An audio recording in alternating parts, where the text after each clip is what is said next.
Welcome students, मैं हूँ ऐश्वर्या मेहता बाल मंदिर से। और आज मैं आपको प्रबंध के फर्स्ट चैप्टर के टॉपिक प्रबंध के स्तर के बारे में बता रही हूँ। जैसा कि हम जानते हैं कि प्रबंध किसी एक व्यक्ति से नहीं बल्कि व्यक्तियों के समूह से जुड़ा हुआ होता है। यानी प्रबंध किसी एक व्यक्ति का नहीं होता है बल्कि बहुत सारे लोगों का एक साथ होता है। तो एक संगठन में बहुत सारे लोग जुड़े हुए होते हैं जो कि सिर्फ अलग अलग पद पर अलग अलग स्तर पर कार्य कर रहे होते हैं। एक इंसान संगठन में कार्य नहीं करता, बहुत सारे लोग होते हैं जो संगठन में कार्य करते हैं। तो जैसे ये तो हम जानते हैं कि अलग अलग स्तर पर अलग अलग लोग कार्य करते हैं, तो ये सब एक दूसरे से जुड़े हुए होते हैं। कोई उच्च पद पर होता है तो किसी मध्य पद पर होते हैं, तो कोई नीचे वाले स्तर पर होते हैं। तो इस तरह से सारे लोग किसी न किसी तरीके से जुड़े हुए होते हैं। सब लोगों के पास अपने अधिकार और उत्तरदायित्व होते हैं। अब मैं आपको बताती हूँ, यहाँ पे लिखा हुआ है जैसा कि हम जानते हैं कि प्रबंध का मतलब एक व्यक्ति नहीं बल्कि व्यक्तियों के समूह से। जैसा कि मैंने आपको बताया कि व्यक्ति प्रबंध सिर्फ एक व्यक्ति का नहीं होता है बल्कि सारे व्यक्तियों का यानी समूह के व्यक्तियों का होता है। एक संगठन में बहुत सारे लोग काम करते हैं जो कि अलग अलग पद स्तर पर होते हैं एवं अपने कार्य को पूरा करते हैं। यानी एक संगठन में सिर्फ एक व्यक्ति नहीं होता, बहुत सारे लोग होते हैं जो अलग अलग तरह के कार्य करते हैं और अलग अलग पद पर होते हैं। एक संगठन में प्रबंध में विभिन्न स्तर होते हैं जो सत्ता, अधिकार, मात्रा, पद, स्थिति का अंतर बताते हैं। यहाँ पर लिखा है कि विभिन्न स्तर होते हैं, यानी प्रबंध के अलग अलग स्तर होते हैं, अलग अलग लेवल्स होते हैं। स्तर का मतलब लेवल, यानी अलग अलग लेवल, कुछ उच्च अधिकारी होंगे, कुछ मध्य अधिकारी होंगे, कुछ नीची रेखा वाले अधिकारी होंगे। तो इस तरह से बहुत सारे लेवल होते हैं, विभिन्न स्तर एक संगठन में होते हैं। जो सत्ता, अधिकार, मात्रा या सत्ता, अधिकार, मात्रा का मतलब किसके पास कितने अधिकार है और उसके पास कितने दायित्व है। जैसे उच्च अधिकारी जो होते हैं उनके पास अधिकार ज्यादा होते हैं, तो जैसे नीचे तरह के जो प्रबंधक होते हैं उनके पास इतने अधिकार नहीं होते, तो अधिकार थोड़े कम होते हैं। तो इस तरह से सत्ता, अधिकार कितना है, पद, स्थिति का अंतर बताते हैं। तो ये जो प्रबंध में जो विभिन्न जो स्तर है, ये स्तर हमें बताते हैं कि पद स्थिति का अंतर बताएंगे, कौन ऊंचा है और कौन नीचा है। ये लेवल है, इसलिए हमें पता चलता है कि कौन सा अधिकारी बड़ा है, कौन सा अधिकारी की पोस्ट बड़ी है, कौन सा अधिकारी का पद बड़ा है, कौन सा छोटा है। इन स्तरों की वजह से हमें पता चल जाता है, लेवलों की वजह से हमें पता चलता है कि प्रबंध में कौन सा अधिकारी कितने अधिकार वाला है और कितने दायित्व वाला है। प्रबंध की एक पूरी चेन या श्रृंखला होती है। प्रत्येक व्यक्ति, यहाँ पे लिखा है पूरी चेन या श्रृंखला होती है। चेन का मतलब आप जैसे जानते होंगे एक दूसरे से सब जुड़े हुए। तो एक प्रबंध में सारे प्रबंधक जो होते हैं उच्च स्तर से लेकर नीचे स्तर के सारे एक दूसरे से जुड़े हुए होते हैं। सबका अपना ही अलग अलग कार्य होता है, लेकिन सब एक दूसरे से एक चेन की तरह जुड़े हुए होते हैं, जिसे हम श्रृंखला भी कहते हैं। प्रत्येक व्यक्ति का संबंध की इस श्रृंखला में श्रृंखला है, यहाँ पे श्रृंखला है। श्रृंखला में किसी न किसी कार्य विशेष को पूरा करने के लिए उत्तरदायित्व होता है। हर श्रृंखला में जो भी प्रबंधक या जो भी व्यक्ति जुड़ा हुआ है उनके पास अधिकार तो है ही, साथ में उनके पास उत्तरदायित्व है कोई न कोई कार्य को पूरा करने के लिए। किसी न किसी कार्य विशेष को पूरा करने के लिए उत्तरदायित्व होता है, यानी हर पद या हर स्तर पर उनको कोई न कोई कार्य पूरा करने के लिए नियुक्त किया गया है, तो उनके ऊपर वो पूरा दायित्व होता है कि अपने कार्य को पूरा करें। और उत्तरदायित्व को पूरा करने के लिए अधिकार भी दिए जाते हैं, और इन उत्तरदायित्वों को पूरा करने के लिए इनको कुछ अधिकार दिए जाते हैं। क्योंकि अगर अधिकार नहीं दिए गए, सिर्फ जिम्मेदारियां दी जाएगी और अधिकार ना दिए जाए तो वो कार्य पूरा नहीं कर पाएंगे। और सिर्फ अधिकार दिए जाए, उत्तरदायित्व ना दिए जाए तो वो अपने अधिकारों का गलत फायदा भी उठा सकते हैं। यानी अधिकार और उत्तरदायित्व की मात्रा जो होती है एकदम बराबर होनी चाहिए। अगर उत्तरदायित्व जिम्मेदारियां ज्यादा होगी लेकिन डिसीजन मेकिंग पावर, जिसे कहते हैं कि निर्णय लेने की जो क्षमता है वो उस आदमी के हाथ में नहीं है, पर उसके बाद जिम्मेदारियां बहुत है लेकिन वो कोई निर्णय नहीं ले सकता, तो वो अपने जिम्मेदारी को पूरा नहीं कर पाएगा। क्योंकि वो किसी को ऑर्डर देगा तो वो उसकी बात नहीं सुनेंगे, अपने निज स्तरीय वाला वो कुछ कह नहीं सकता क्योंकि उनके पास उतना अधिकार नहीं है, सिर्फ खुद ही सारी जिम्मेदारियां निभानी है। तो जिम्मेदारियां बिना अधिकारों के नहीं निभाई जा सकती, इसलिए दोनों का बराबर मात्रा में होना अति आवश्यक है। जितनी जिम्मेदारियां हो उतना ही उत्तरदायित्व हो, जितने उत्तरदायित्व है उतनी ही जिम्मेदारियां हो, न ज्यादा न कम। तभी वो एक प्रबंधक अच्छी तरह से काम कर पाएगा और दूसरों से करवा पाएगा।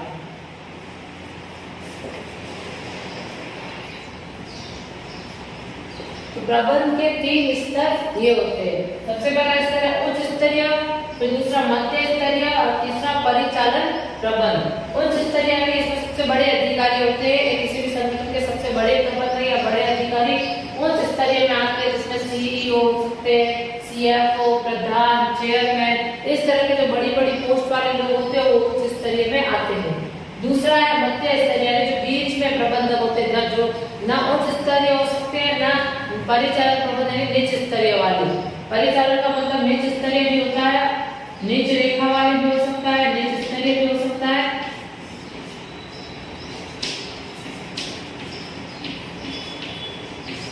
और प्रथम रेखा भी हो सकता है। तो इस तरह से परिचालन प्रबंध है, ये उच्च स्तरीय दोनों के बीच का की कड़ी की तरह काम करते हैं। जो मध्य स्तरीय होते हैं ये उच्च स्तरीय वाले और परिचालन प्रबंध के बीच की कड़ी की तरह कार्य करते हैं। इसमें मंडल प्रबंधक और क्षेत्रीय प्रबंधक होते हैं, यानी जैसे डिपार्टमेंट का कोई मैनेजर हो, जैसे सेल्स डिपार्टमेंट का एक प्रबंधक है, सेल्स डिपार्टमेंट का प्रबंधक, प्रोडक्शन डिपार्टमेंट का एक प्रबंधक, तो ये क्षेत्रीय वाइज प्रबंधक होते हैं। सब पूरे संगठन के एक प्रबंधक नहीं होते, ये क्षेत्रीय वाइज बटे हुए प्रबंधक होते हैं। जो और भी तीसरा है परिचालन प्रबंधक, जिसे हम सुपरवाइजर कहते हैं, जो जिनका कनेक्शन डायरेक्ट कर्मचारियों से होता है, जो डायरेक्ट कर्मचारियों से अपना कार्य करवा के रहते हैं, जिसको हम पर्यवेक्षक भी कह सकते हैं। सुपरवाइजर को पर्यवेक्षक भी कहा जा सकता है। इनका कनेक्शन सीधा डायरेक्ट कर्मचारियों से होता है। और ये उच्च स्तरीय वाले जो लोग होते हैं ये ज्यादातर प्लानिंग का कार्य करते हैं, योजना बनाते हैं कि संगठन में क्या करना है, कैसे करना है।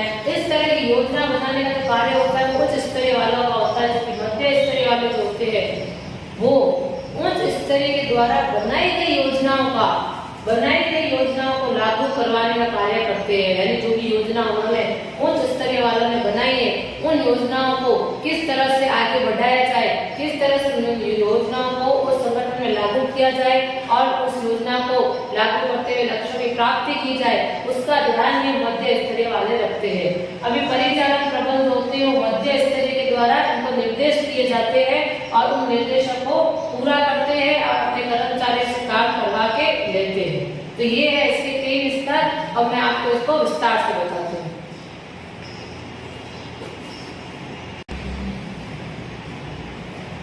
उच्च स्तरीय प्रबंध का एक एक्सप्लेनेशन है।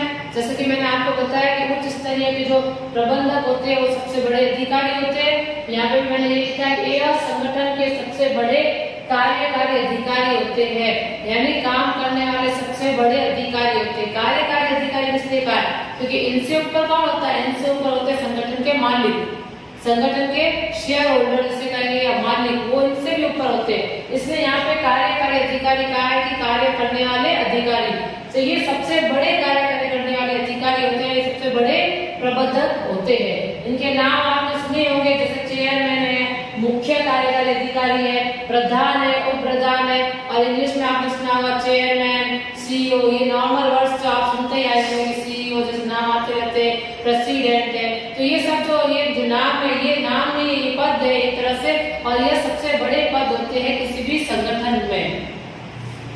उच्च स्तरीय के प्रबंधक संगठन के कल्याण एवं निरंतरता के लिए उत्तरदायी होते हैं। यानी जो ये उच्च स्तरीय के प्रबंधक होते हैं संगठन के कल्याण के लिए तो कार्य करते हैं, संगठन के भले के लिए कार्य करते हैं, संगठन के लक्ष्यों की प्राप्ति की भी जिम्मेदारी उच्च स्तरीय प्रबंधकों पर होती है। और ये निरंतरता के लिए उत्तरदायित्व होते हैं। संगठन लगातार चलता रहे इसकी जिम्मेदारी भी पूरी उच्च स्तरीय प्रबंधकों की होती है, क्योंकि सारी योजनाएं, सारी स्ट्रेटेजी, जिसे आप कहते हैं स्ट्रेटेजी, प्लानिंग, ये सारी कौन करता है, ये सारी उच्च स्तरीय के प्रबंधक करते हैं। वो सोचते हैं कि क्या लक्ष्य, क्या टारगेट क्या सेट करने हैं, कितने दिनों में हमें टारगेट को कंप्लीट करना है, किस तरह से लक्ष्य को हम पा सकते हैं। ये सारे जो मेन बड़े बड़े जो डिसीजन होते हैं वो सब उच्च स्तरीय प्रबंध ही लेते हैं। वे संगठन के लक्ष्यों को प्राप्त करने के लिए व्यू रचना, जिसे स्ट्रेटेजी कहते हैं, एवं योजना बनाते हैं। यानी जो ये उच्च स्तरीय प्रबंधक होते हैं ये किसी भी संगठन की व्यू रचना करते हैं, यानी पहले योजना बनाते हैं कि क्या करना है, कैसे करना है और किस तरह से करना है। इस तरह की पूरी योजना तैयार करते हैं, पूरा एक ढांचा तैयार करते हैं, जिससे और फिर उसको आगे से आगे प्रबंधकों को दिया जाता है। इनका कार्य जटिल एवं तनावपूर्ण होता है। इनका कार्य क्या होता है? बहुत मुश्किल। सबसे बड़ा मुश्किल कार्य होता है प्लानिंग करना।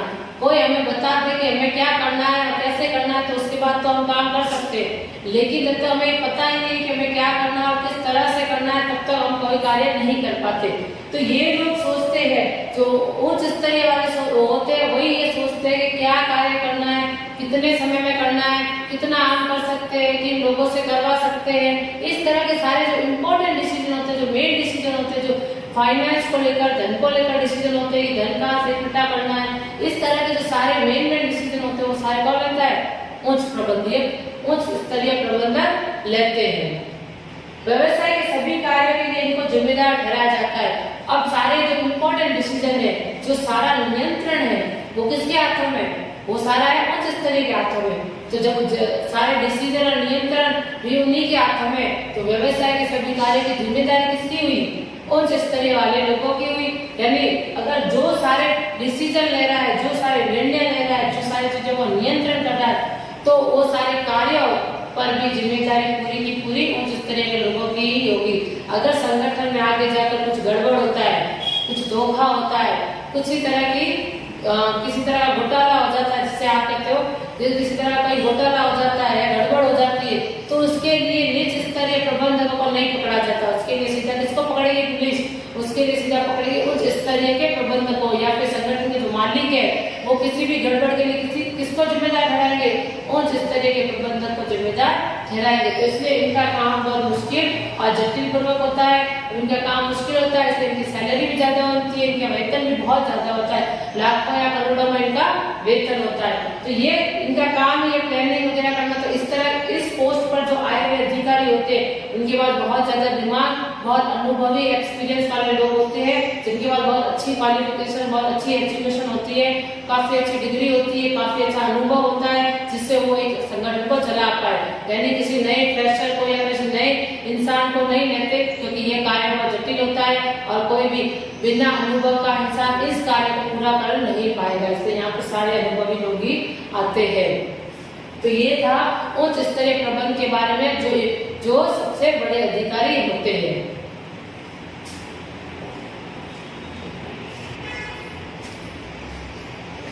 तो दूसरा स्तर है मध्य स्तरीय प्रबंधन। इसमें लिखा है ये प्रबंधक उच्च एवं नीच स्तर के प्रबंधकों के बीच की कड़ी होते हैं। जैसे कि मैंने आपको पहले भी बताया कि ये उच्च स्तरीय और नीच स्तरीय के बीच को ज्वाइन करने की कड़ी होती है, इन दोनों को जोड़े रखती है।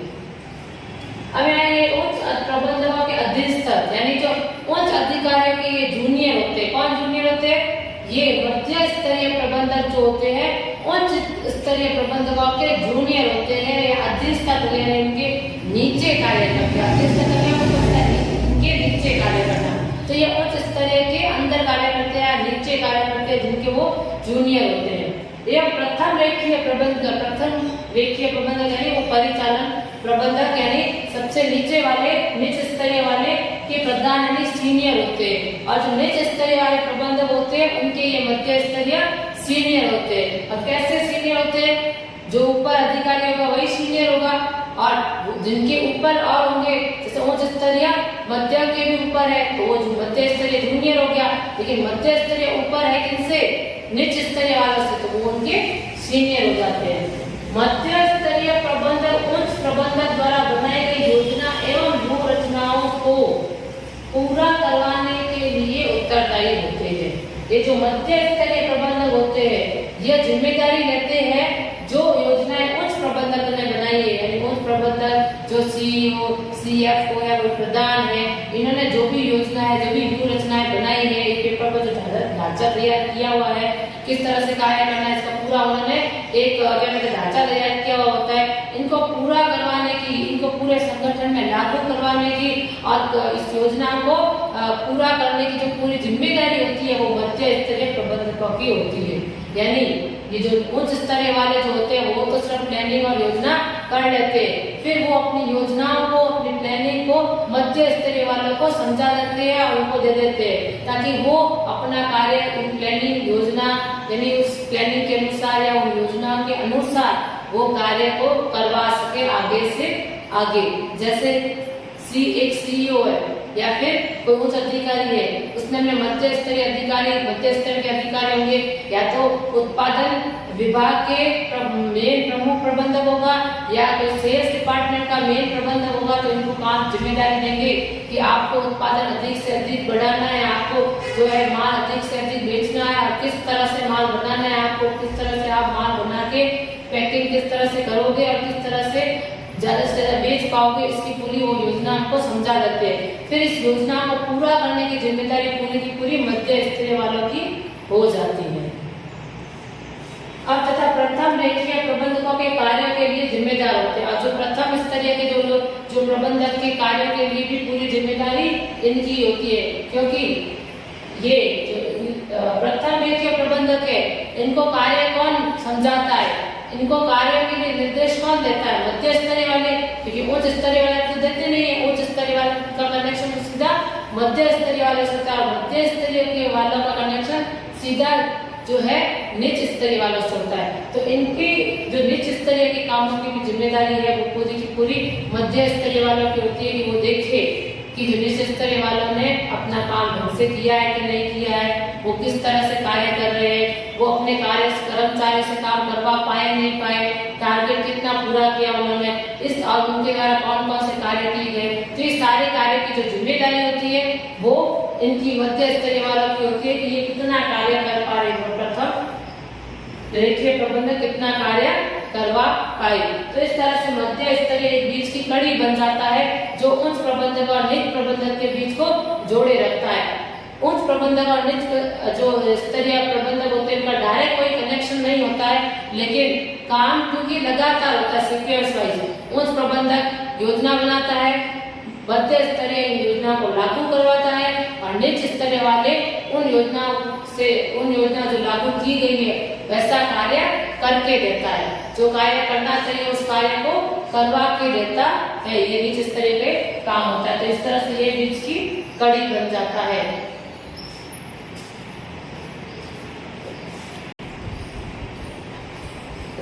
तो इसके लिए मध्य स्तरीय के कौन कौन से कार्य होते हैं, मध्य स्तरीय के कार्य होते हैं उच्च प्रबंधकों द्वारा बनाई गई योजना की व्याख्या करना। मैंने आपको एक पॉइंट्स पे लिखा दिए कि मध्य स्तर के कौन कौन से कार्य होते हैं। तो पहले तो उच्च प्रबंधकों के जो द्वारा योजना बनाई जाती है उनकी व्याख्या करना, यानी इसको एक्सप्लेन करना, लोगों को अपने निच स्तरीय कर्मचारियों को समझाना, अपने विभाग के लिए पर्याप्त संख्या में कर्मचारियों को सुनिश्चित करना। यानी हर विभाग का एक प्रबंधक होता है, तो वो प्रबंधक अपने विभाग में देखेगा कि एक सही मात्रा में कर्मचारी है या नहीं। फॉर एग्जाम्पल जैसे आप उत्पादन विभाग के प्रबंधक हो तो आप देखो कि उत्पादन के लिए कितने कर्मचारी लगे हुए, क्या उतने कर्मचारी पर्याप्त होंगे, इस तरह से देखना ही एक मध्य स्तरीय प्रबंधक का कार्य है। तो और कम हो तो ज्यादा नियुक्त करने की कोशिश करना, उन्हें काम देना एवं दायित्व सौंपना। जो अपने निज स्तरीय प्रबंधक है उनको काम समझाना, काम देना और जिम्मेदारी सौंपना, या दायित्व का जिम्मेदारी होती है तो उनको भी दायित्व सौंपना। चौथा है उद्देश्य की प्राप्ति के लिए अन्य विभागों को सहयोग करना, यानी संगठन का लक्ष्य प्राप्त करने के लिए कभी कभी वो दूसरे विभागों की भी सहायता करते हैं। मध्य स्तरीय जो होता है वो हर डिपार्टमेंट का अलग अलग होता है। जैसे जो क्या कहते हैं विक्रय डिपार्टमेंट का विक्रय विभाग का अलग होगा, तो उत्पादन विभाग का अलग होगा। इस तरह से रिसर्च और डेवलपमेंट डिपार्टमेंट का अलग होता है। तो हर डिपार्टमेंट के प्रबंधक होते हैं वो अलग अलग होते हैं। तो ये एक दूसरे की मदद भी करते हैं ताकि ओवरऑल जो लक्ष्य है संगठन का वो प्राप्त हो सके। तो एक दूसरे के सहयोग करने में भी ये मध्य स्तरीय वाले मदद करते हैं। तो ये इसके 4 प्रमुख कार्य है मध्य स्तर के जो ये कार्य पूरे करते हैं।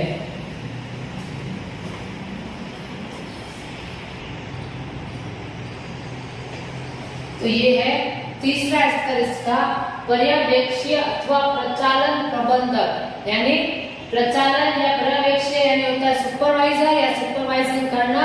तो ये निम्न स्तरीय वाले या फिर प्रथम रेखीय वाले प्रबंधक होते हैं, यानी सबसे निच स्तरीय वाले प्रबंधक होते हैं। संगठन की अधिकार पंक्ति में फोरेमैन एवं पर्यवेक्षक निम्न स्तर पर आते हैं। जो सुपरवाइजर्स होते हैं, आपने सुपरवाइजर नाम सुना होगा, जो सुपरवाइजर होते हैं या जो फोरेमैन होते हैं, जो येलो कैप वाले जो प्रबंधक होते हैं, आपने देखा होगा कुछ मजदूर येलो कैप पहनते हैं, यानी पीले कलर की टोपी पहन के घूमते हैं। तो वो जो सुपरवाइजर होते हैं वो सबसे निच स्तरीय वाले सुपरवाइजर होते हैं, निच स्तरीय वाले प्रबंधक होते हैं। पर्यवेक्षक कार्य को देखते हैं और उनका अवलोकन करते हैं। सुपरवाइजर का क्या काम होता है, जो कार्य मजदूर कर रहे हैं उन कार्यों को देखना, उनका निरीक्षण करना कि कार्य कितने सही हुए और कितने पूरे हुए, कितने समय में पूरे हो रहे, कितने बाकी है, इन चीजों का अवलोकन करने का काम सुपरवाइजर का होता है। तो यहाँ पे जो मजदूरों को देखने के लिए उच्च स्तर के प्रबंधक नहीं आते, वो अपना समय छोड़कर या अपने कामों को छोड़कर सीधा निच स्तरीय या कर्मचारियों को देखने के लिए नहीं आते। तो उनको देखने का काम, उनको सुपरवाइजर करने का काम, जो कर्मचारी जो काम असली में करते हैं, जो मजदूर होते हैं, जो कार्य करने वाले होते हैं, उनको देखने का जो काम होता है वो इन सुपरवाइजर्स का होता है या पर्यवेक्षक का होता है, और उनका अवलोकन करने का भी कार्य उन्हीं का होता है। अब पर्यवेक्षक या सुपरवाइजर प्रबंधकों की संगठन में महत्वपूर्ण भूमिका होती है, क्योंकि ये सीधे मजदूरों से जुड़े होते हैं। इनकी महत्वपूर्ण भूमिका इसलिए होती है क्योंकि ये सीधे मजदूरों से जुड़े होते हैं, और मजदूर इसलिए इम्पोर्टेंट है क्योंकि किसी संगठन में कार्य तो वही करेंगे, उत्पादन तो काम करने का, उत्पादन का जो कार्य है वो तो मजदूरों को करना है, कर्मचारी को करना है, और उनके ऊपर सुपरवाइजर करने का कार्य है पर्यवेक्षक का, यानी ये निच स्तरीय वाला का, इसलिए यह ज्यादा महत्वपूर्ण है। क्योंकि यह जो सुपरवाइजर होते हैं या निच स्तरीय वाले होते हैं, ये मजदूरों से जुड़े होते हैं, तो इन्हें ही पता होता है कि मजदूरों की क्या आवश्यकता है, वो कितना काम कर सकते हैं, उनसे कैसे कार्य करवाना है। तो मजदूरों की सारी जानकारी सिर्फ इन्हीं जो निच स्तरीय वाले या पर्यवेक्षकों को ही होती है, इसलिए बहुत ज्यादा महत्वपूर्ण होते हैं। एवं मध्य स्तरीय प्रबंधकों के निर्देश के अनुसार कार्य करते हैं। और ये जो सुपरवाइजर होते हैं, ये जो पर्यवेक्षक होते हैं, ये किनके निर्देश के अनुसार काम करते हैं, यह मध्य स्तरीय के निर्देश के अनुसार कार्य करते हैं। जो मध्य स्तरीय वाले होते हैं वो इन निच स्तरीय वालों को या फिर पर्यवेक्षकों को या फिर प्रथम रेखीय प्रबंधकों को अपना कार्य के प्रति निर्देश देते हैं और उनसे कहते हैं कि ये कार्य आपको अपने मजदूरों से करवा के लेना है। तो उनको मध्य स्तरीय वाले इन स्तरीय वालों को निर्देश देते हैं, और यह इन्हीं के अनुसार, मध्य स्तरीय के निर्देशों के अनुसार ही कार्य करते हैं। इनके प्रयासों से माल की हानि कम होती है एवं उत्पाद की गुणवत्ता को बनाए रखा जा सकता है।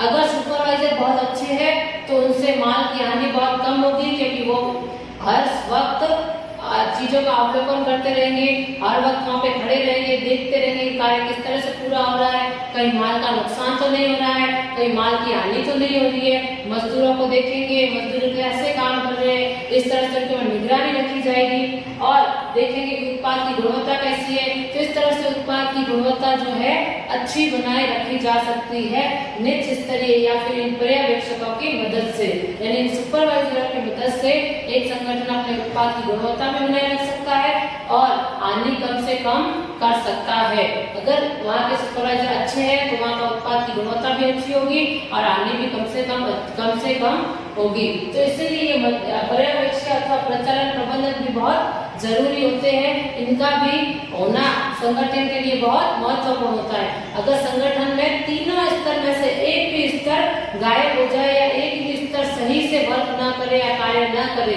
तो संगठन का सफलता से चल पाना बहुत ही ज्यादा मुश्किल हो जाएगा।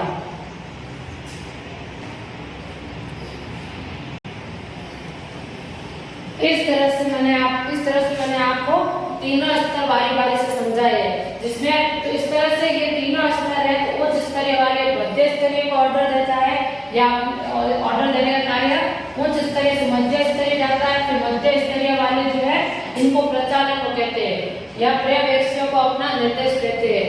अगर निच स्तरीय वाले को कोई भी परेशानी है या कोई भी मुश्किल आती है कार्य करने के लिए तो वो सीधा इनके पास नहीं जा सकते, सीधा उच्च स्तरीय के पास नहीं जा सकते। वो सबसे पहले वो अपनी बात मध्य स्तरीय को कहेंगे और मध्य स्तरीय वाले उच्च स्तरीय को अपनी बात कहेंगे।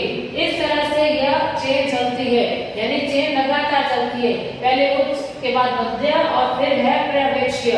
और जब इनको वापस ऊपर की तरफ जाना होगा तो पर्यवेक्षी मध्य स्तरीय के पास जाएंगे अपनी समस्याओं को लेकर, फिर मध्य स्तरीय वाले उच्च स्तरीय के पास जाएंगे समस्याओं को लेकर, और इस तरह से इस स्तर में समस्याओं का भी समाधान होता है और इस तरह से इस पूरा कम्युनिकेशन भी होता है, इस तरह से पूरी बातचीत होती है। इसमें इन पद के उच्च स्तरीय के पास सबसे ज्यादा अधिकार होते हैं और जिम्मेदारियां भी हिसाब से सबसे ज्यादा इन्हीं के पास होती है। फिर मध्य स्तरीय के पास इनसे करते कम अधिकार होते हैं तो इनकी जिम्मेदारियां थोड़ी कम हो जाती है, और इनके पास अधिकार और भी कम होते हैं तो इसलिए इनकी जिम्मेदारियां भी थोड़ी बहुत ज्यादा कम हो जाती है। उच्च स्तरीय से करते तो बहुत कम जिम्मेदारी हो जाती है। इनका मेन कार्य होता है कार्य करवा के रहना, इनका काम होता है कार्य को समझाना या योजना को लागू करना, और इनका कार्य होता है कि योजनाएं बनाना। इस तरह से ये 3 स्तर है जो प्रमुख स्तर होते हैं किसी भी संगठन के। आगे के टॉपिक्स हम अगले वीडियो में आपको समझाएंगे।